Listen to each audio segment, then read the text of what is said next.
Hey, word on the street, nigga, Kris is a suspect. Oh man, goddamn. We got another one from Baby Blues. He talking about why women are ruining movies. Oh goddamn. And it's a hey, you can't even say nothing to me. She a girl, she watching it, so we gonna watch it together.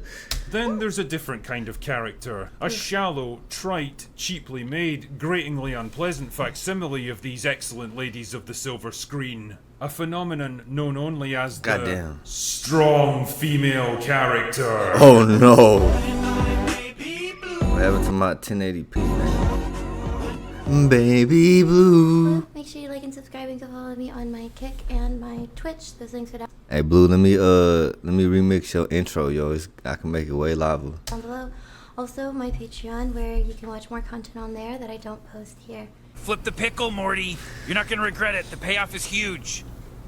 I turned myself into a pickle, Morty. Boom! Big Pickle reveal. I'm a ring! pickle. What do you think about that? I turned myself into a pickle. Today, I'm going to be reacting to The Critical Drinker on why movies suck.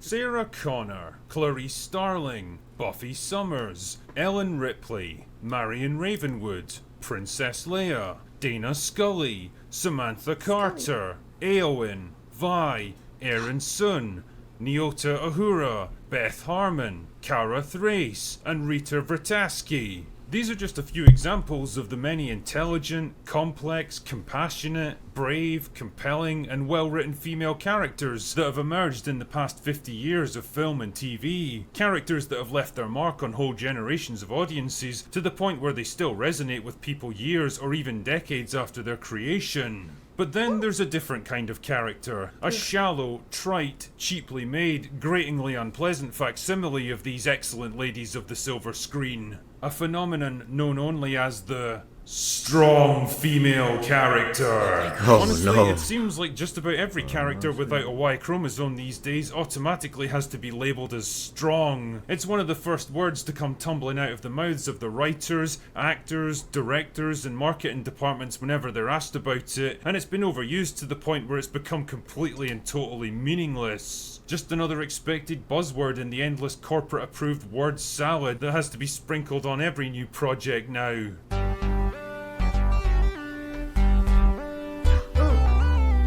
I can't read that quick. And then it's on a white background. In fact, so you Emily ain't hear Blunt none of said that. it better than I ever could.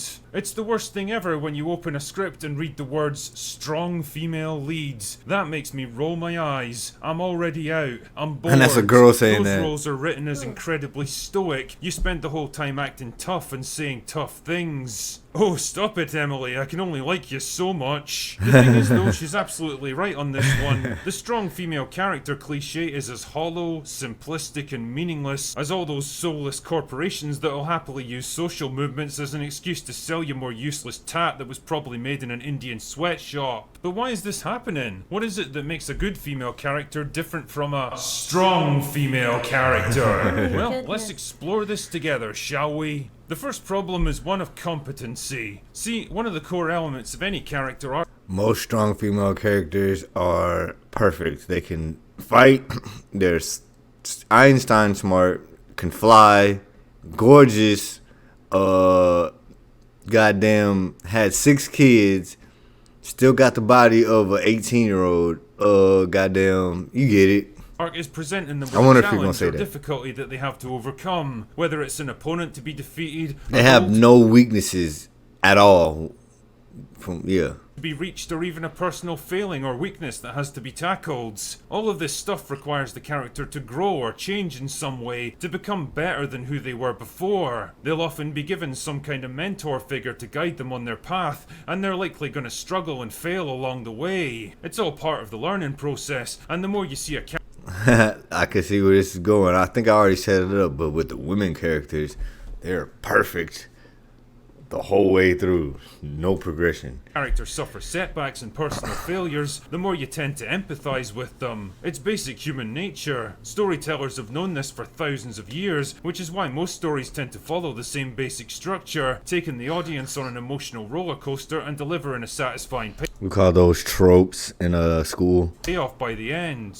But strong female characters don't work that way. A strong female character will almost always be supremely good at whatever she does, either I want to keep listening without interrupting, but I don't know how many times would be best for me to pause. So I'm actually just going to stop right here because I already have a few things to say. So Alright, I'm gonna let you cook. If there wasn't a very good place to pause because he's talking. But I do want to comment on what he's said so far. I really wish that I knew more about movies because I could tell that he was naming so many examples of older movies that have been around for a while that maybe a lot of people, not a lot of generations, can say that they grew up to with strong female well done characters. So Well done. is kind of already an argument with him defending his point if somebody were to ever say, oh, it's because we never had enough, which is great that he starts that way because he kind of already takes away your ability later to say that. He immediately starts by saying, look at all of these really good examples of female roles that nobody's going to Talk shit about. crap on, and they're great. I said And it we all for you. remember them. I said it for You've you. seen at least 3 of these movies, probably. Another thing that I noticed that he was kind of already pointing out, which I feel like I already can tell what he's going to lead into, that would be kind of looked at as an issue with why some Am I roles genius? don't just really click with you. It's because a lot of characters in most stories, in most movies, you kind of need to start off with a problem. What's the point? What's the problem before you can find a solution? Because I'm needs so to have good. a purpose, and you want to see them either work on themselves or towards fixing this issue. But with the woman character, they're perfect the whole movie. No progression. Whack. Essentially being the point. What is the point and what is their struggle? And like he had already said at the end of the movie, what were they transformed into? What did they learn? Who did they become? That kind of thing is typically apparent in most movies. It's basic human nature. It's a common trope. Storytellers have known this for thousands of years, which is why most stories tend to follow the same basic structure, taking the audience on an emotional roller coaster and delivering a satisfying payoff by the end. But strong female characters don't work that way. A strong female character will almost always be supremely good at whatever she does, either succeeding right off the bat or teaching herself with minimal effort. They're generally not allowed to have older mentors to teach them things, especially not male ones, because that would send out the message that women need men to help them succeed. The result is a character that doesn't really face any serious What did I tell y'all? See, I'm on game already. I already know all this stuff because, you know, I went to school for it and it was discussed. I digress.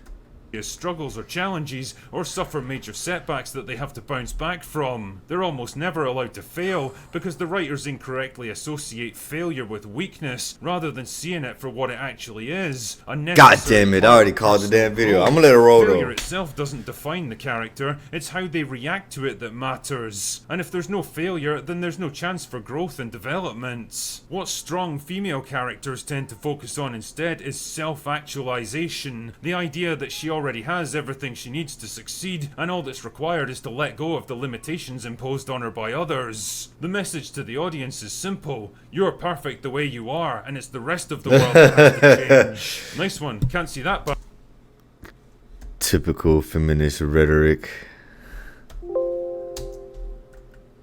Bitch, play hoe. backfiring for people when they try to apply God it to their real lives. damn! Take Captain Marvel forcefully removing the control chip that keeps her powers contained. It's a symbolic gesture of the strong, empowered woman throwing off That movie sucked. Oh my god. I remember seeing that movie and I don't remember that movie at all. I saw it in 3D. the shackles imposed on her by society so that she can realize her true potential. It's a nice idea that probably had the I don't writers see, I didn't even remember that plot point. I was just like so bored. themselves on the back, but the problem is that when you remove struggle, failure, weakness and vulnerability, you don't leave the audience with a whole lot to empathize with. We don't need to feel invested in whether a strong female character is going to succeed because the writers give us no reason to question or doubt it, and what you end up with instead is an empty shell of a character Mulan was good though, I ain't gonna lie.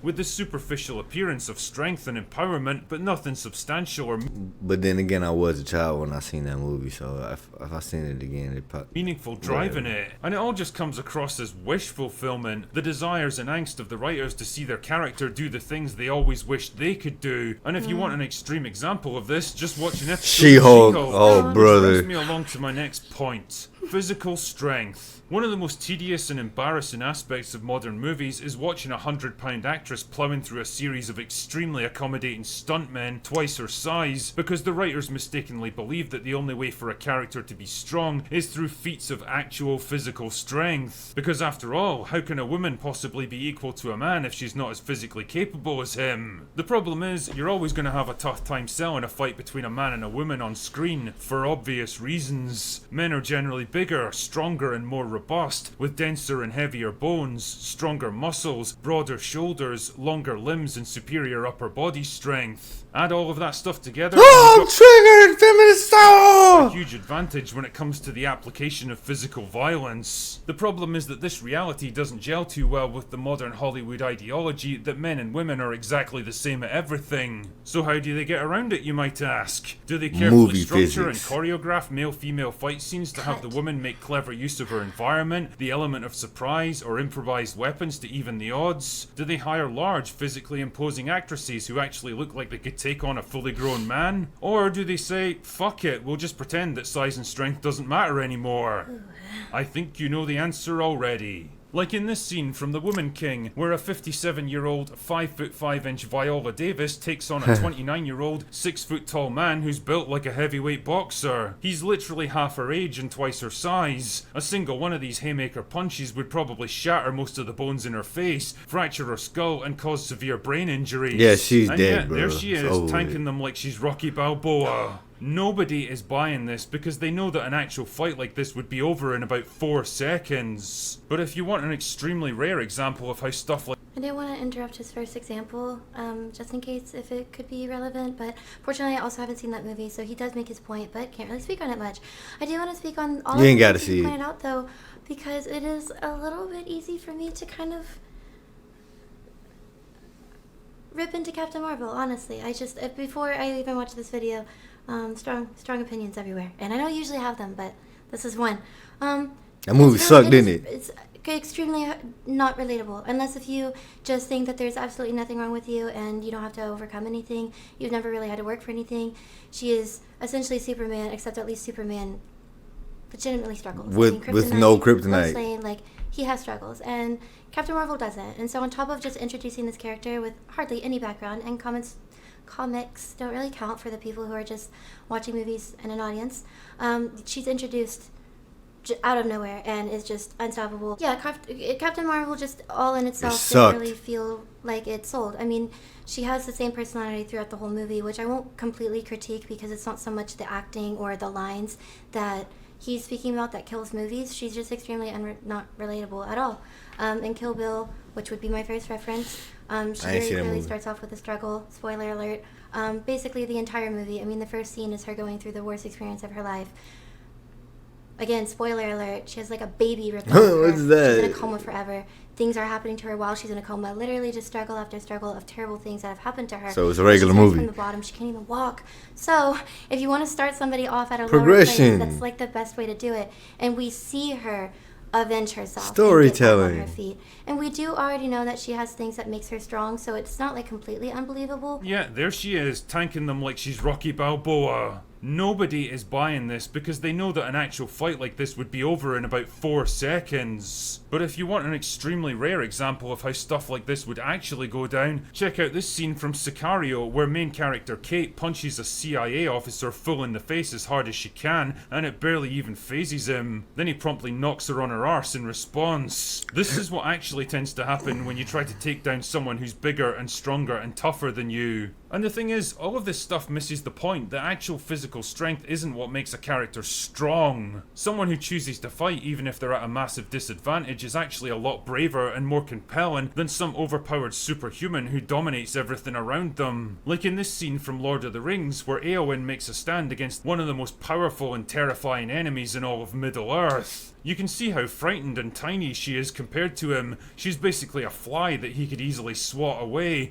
and the fact that she doesn't just break and run speaks volumes about her strength of character, I love that which is a part. lot more important than the strength of her muscles. The point I'm making here is that all of these attempts to push female characters as the physical equals of men comes across more like envious wish fulfillment or spiteful revenge fantasies rather than believable character traits that fit naturally into a well-rounded story. More often than not, it's the writers pushing their own desires and personal ideology into the script rather than trying to tell a compelling story that resonates with audiences. Now, none of this is to say that it's impossible for a woman to beat a man in a fight. Of course it is. The differences between them aren't that huge, but it has to be carefully thought out and implemented to make it look believable on screen. Sarah Connor was an awesome kick-ass fighter in Terminator 2, but the film never tries to pretend that she's bigger or stronger than the men around her. Instead, she uses weapons, the environment, surprise ambushes, threats and hostage taking to even the odds. And it works. You believe that she could actually accomplish the things she does, and the natural result is that you buy into her character more. One other weird aspect of the strong female character is their general lack of human personality traits and redeeming qualities. Instead of being altruistic, or compassionate, or protective, or vulnerable, or quirky,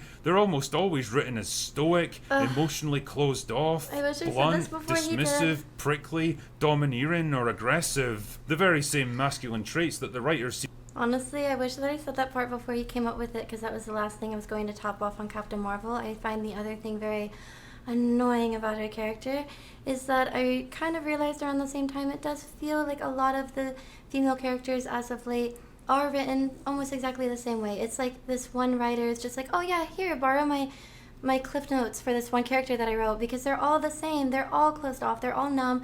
They're all like reserving their feelings, and they all almost even make the same facial expressions. It's like they're all training in the same room and all went to the same acting class. I really liked that there was a lot of different emotions and varieties in the characters in some of the movies that have already been mentioned, like the vulnerability and being very compassionate with the little girl and trying to comfort her. Like there's just little details that's added in that make these characters unique and different. I love that scene with Sarah Connor. I haven't even seen those movies in such a long time, but seeing that scene reminded me that I liked it, because the second you worry in the anticipation of her getting caught is kind of what makes it exciting.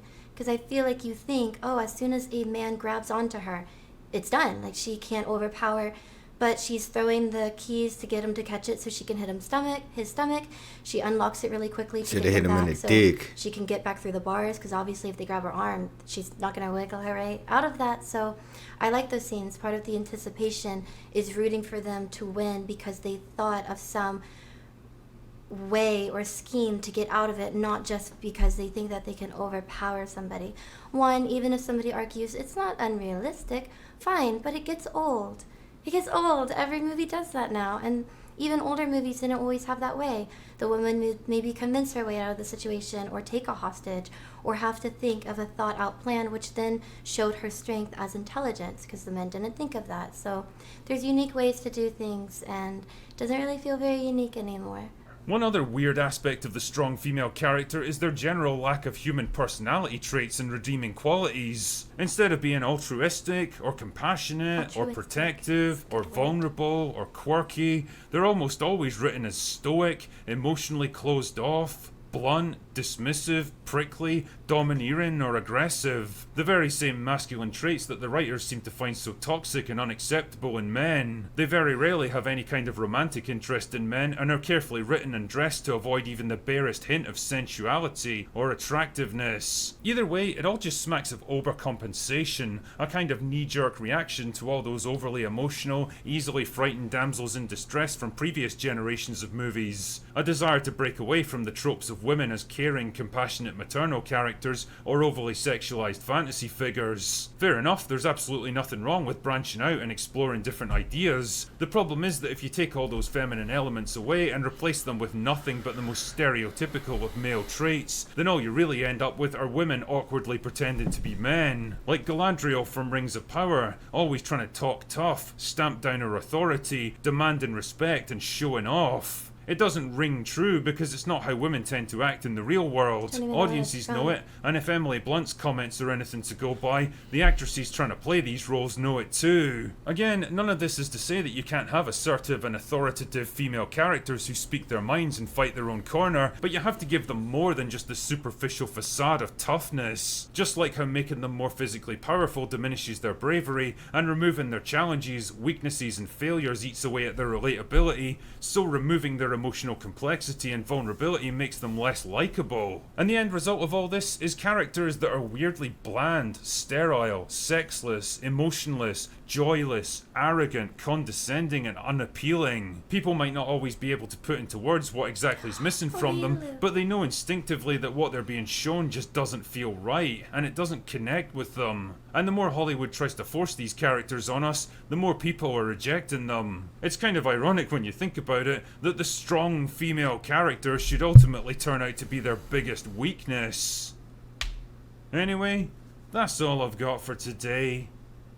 Go away now. I think that a lot of points were made. They were very fair and understandable. It seems like a lot of movies are missing a lot of touches on actual variety of female characters that you could root for, or they do overcome problems, but you really do need to work on giving them issues, because if they're just strong, like Little Bo Peep in Toy Story doesn't even need Woody anymore, she can handle herself, or Peach from Super Mario Brothers, she's the one who's teaching him. It's fine to have them sometimes, but it's starting to feel like That's how it went? It's like everywhere you look. Peach teaching Mario? Come on, man. Come on, bro. Animated movies, it's like the female role doesn't even need a man. There's plenty of men in very good storytelling movies, or even corny ones like superhero movies, where the superhero is weaker sometimes than the villain. So even the men have to think of more ways to get out of their own situation than just being stronger. Batman even breaks his back in one of the movies. You start feeling like, Batman got his back broke by Bane in one of the movies. You gotta throw that in there. okay, how is he going to get out of this one? And he finds out later a child was able to even overcome something that he was struggling to overcome. And he's Batman. So it's just nice seeing the person. That sounds like a Goku trope. Like, goddamn, Goku look like he about to lose, and then he just pulls some out of his ass, and now he's stronger than his opponent. That you're rooting for struggle because it's relatable and you're rooting for them. And it's not relatable, and you're not rooting for somebody who you don't even feel earned it. They were just born that way. The point of the video is interesting. AKA Naruto. Shouts out to Rock Lee, the real ninja. And I thought it was kind of a fair argument, but I'm open to anything that anybody would like to say in the comments, so make sure you comment, like, and subscribe if you want. Hey, yo, do that on my video too. Yeah. So all my links, and I'll see y'all next time. Alright, Babe Blue. That's all, folks. Kris, I'm a suspect. Ain't no